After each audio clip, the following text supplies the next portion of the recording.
Olá, como você está? Espero que esteja bem. Hoje nós vamos falar de um texto muito interessante, 1 Pedro capítulo 5, verso 8, que diz: Sejam sóbrios e vigiem, o diabo, o inimigo de vocês, anda ao redor como um leão, rugindo e procurando a quem possa devorar. O que acontece antes de uma guerra ou antes de uma invasão? O inimigo ele manda espiões para sondar as defesas do país a ser invadido. Como que isso acontece? O inimigo ele cria situações de estresse no país a ser invadido e observa se a reação, a defesa, como se defende, se a população se une, se a população se divide, se há valentes, se há covardes, se a maioria luta ou se a maioria se submete. É assim a nossa vida espiritual, nós estamos em guerra. O inimigo ele anda de redor, nos observando, nos sondando, vendo quais são as nossas defesas, se somos propensos a lutar ou desistir. Muitos não entendem ou fingem não entender o momento atual. O diabo, nosso adversário, ele anda de redor. Ele busca quem possa tragar, ou seja, ele está guerreando contra Deus e contra os filhos de Deus. Ele monta estratégias de guerra para tentar nos vencer. É só observar o contexto que nós estamos vivendo. O inimigo testa a nossa fé com uma notícia, uma situação que nos abala. Geralmente, toda notícia ou situação de morte nos abala, seja de guerra, de fome. E durante a situação nós vemos três tipos de pessoas, né? As opositoras, as favoráveis e as acomodadas. As opositoras são os filhos de Deus, os inimigos de Satanás, que não aceitam situação, seja natural, seja sobrenatural ou imposta pelo sistema mundano. E como filhos e guerreiros de Deus, são fortes e corajosos, nunca desistem. Eles lutam com as armas espirituais, seja oração, jejum, palavra de Deus, louvor, adoração, clamor, intercessão, para se fortalecer espiritualmente e para tocar o coração de Deus, tocar o coração daquele que tem todo o poder. Como diz o apóstolo Tiago no capítulo 5, verso B, a parte B do versículo, a oração do justo pode muito seus efeitos. Por isso que os filhos de Deus insistem, persistem, perseveram, lutando todos os dias com as armas espirituais. E essa situação é revelada pelo apóstolo Paulo em 2 Coríntios, no capítulo 10, verso 4. As armas com as quais lutamos não são humanas, pelo contrário, são poderosas em Deus para destruir fortalezas. Já os favoráveis são os filhos das trevas, os inimigos de Deus, os inimigos da cruz de Cristo, os inimigos do bem, declarados ou não, que cooperam com o diabo, com o sistema mundano, para que o mal persista e prevaleça.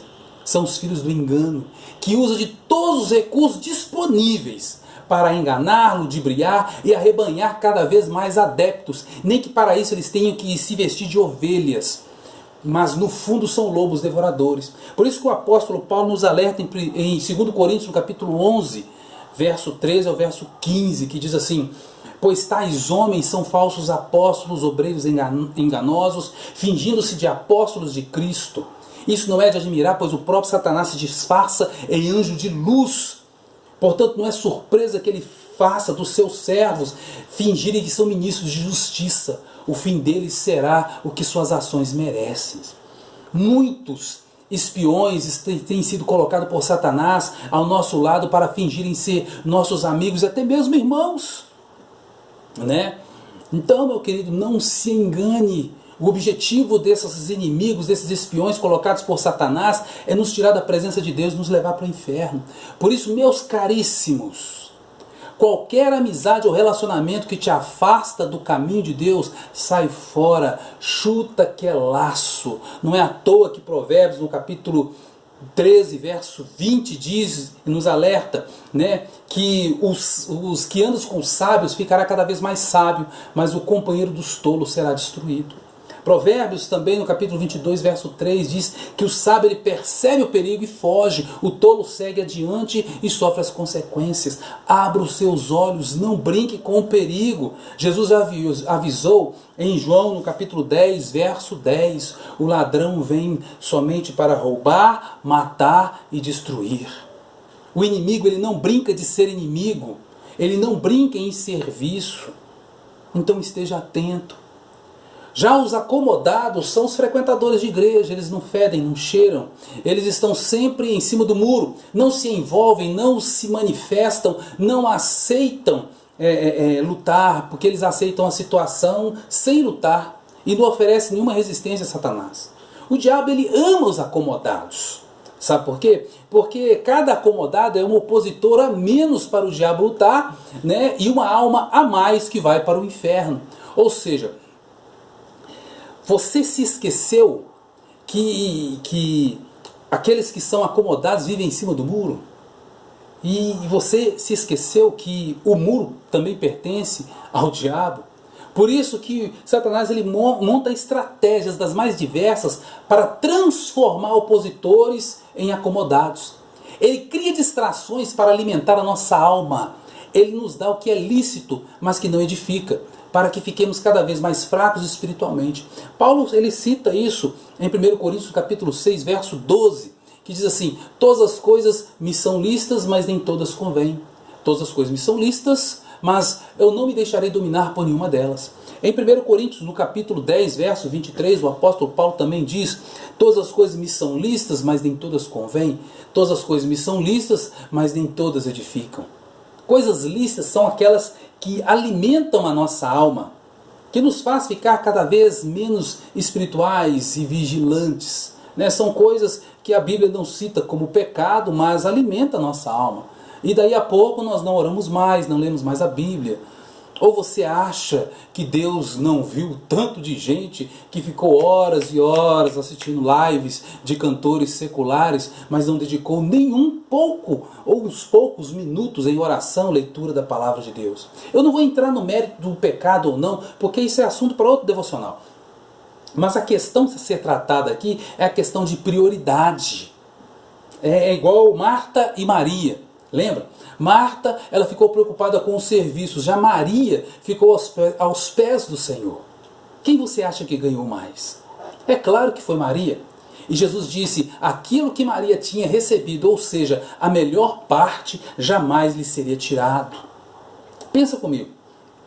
Depois de todo esse rebuliço que nós estamos vivendo, de igrejas fechadas, de isolamento social e etc., quantas pessoas você acha que voltarão a congregar depois da pandemia? Quantas pessoas que você acha que estão escolhendo a melhor parte? Orando, lendo a Bíblia, fazendo cultos domésticos, se dedicando às coisas espirituais. Quantas pessoas? Esta é uma oportunidade para sermos sóbrios e vigiarmos. Porque de tempos em tempos o inimigo de nossas almas usa da mesma estratégia, tenta nos enfraquecer, nos afastar do nosso alvo que é Cristo, de forma que quem estava fraco antes do isolamento social, se não tiver por um fio, já se perdeu. E digo mais, Jesus em Mateus capítulo 24 nos alertou sobre o princípio das dores. Isso significa, meus queridos, que não vai ficar só nisso não. O diabo está preparando algo muito pior que vem por aí. É algo tão pior que não se compara nem com o que está acontecendo agora. Mas, enquanto isso, Satanás fecha as igrejas, seduz os filhos de Deus, né, alimenta suas almas, divide o povo de Deus. E quando ele vier, quando o anticristo, o falso profeta, se manifestar, eles encontrarão pouca resistência para executar os seus ardis. É a arte da guerra. Porque nós estamos em guerra e o diabo, ele não quer o mundo, porque o mundo é dele. Jesus Cristo já falou, o príncipe deste mundo. E o que ele quer é mais almas para povoar o inferno. Então sede sóbrios, vigiem, cuide da sua vida espiritual, pelo amor de Deus, combata o bom combate da fé. Olha o que Jesus Cristo disse em Mateus capítulo 26, verso 41, vigiai e orai para que não entreis em tentação. O espírito na verdade está pronto, mas a carne é fraca. Em Marcos, no capítulo 13, verso 33, ele diz: estai de sobreaviso e vigiai e orai, porque não sabeis quando será o tempo. Meus queridos, se nós não estamos no princípio das dores, estamos bem próximos. Então a nossa oração tem que ser que Deus nos ajude, que Deus nos abençoe, que Deus tenha misericórdia de nós e nos ensine a remir o tempo, porque os dias são maus. Então seja forte, tenha coragem e mantenha sempre viva a esperança. Deus te abençoe e até o próximo vídeo. Fique em paz.